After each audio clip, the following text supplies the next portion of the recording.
Hi everyone, welcome to your weekly tips and tricks video.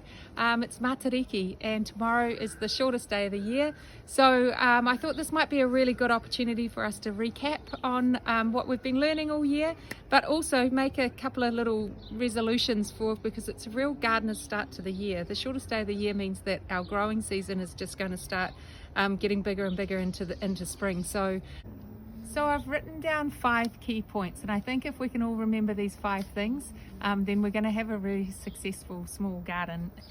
So the first thing is keep harvesting. So you've always got food coming from your garden to your table. The second one is keep feeding the soil, and we'll go through that today as well. The third one is mulch. Keep mulching. Make sure that you've got mulch on your garden because soil always has a layer on it in nature, and so it needs a layer on it in your garden as well.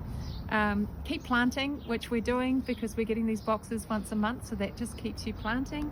And the fifth one is keep observing your garden. So this is where I wanted to talk about a little bit of a New Year's resolution is can you spend 5 minutes in your garden every day? And if you spend 5 minutes in your garden every day, and it doesn't need to be on wet days or on windy days, it just needs to be on the days when it's kind of nice to be outside.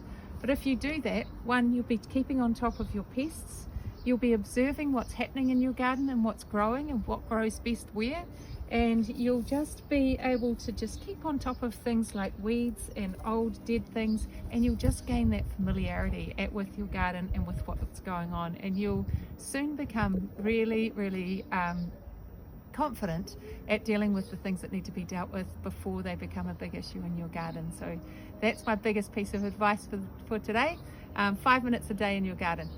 So keep harvesting. A big piece of advice is just to harvest a whole bunch of stuff into an airtight container, a nice big one that you can keep in your fridge, so that you can keep on getting at it all week long and you don't have to come out to your garden every single time, and that makes you much more likely to use the things that are in your kitchen.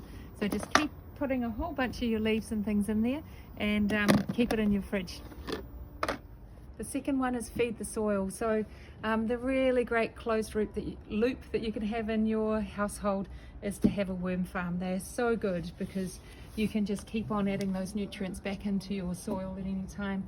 If you don't have the opportunity to have a worm farm in your household, then make sure that you get a nice organic fertilizer from your garden centre so that you can keep feeding the soil. The third thing is mulch.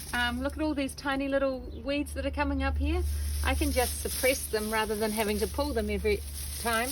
It also keeps all that warmth in your soil, so make sure you've got mulch around your new plants, and that'll really help protect them in the winter, and it'll also protect from weeds as well, and it gives a carbon layer into your soil, which is really important. The next one is keep planting. Obviously when we're getting these every month, then we've got some plants that are ready to harvest and some that are just coming through, so remember to keep planting every month so that you'll be in front of the seasons and that you'll always have a small harvest.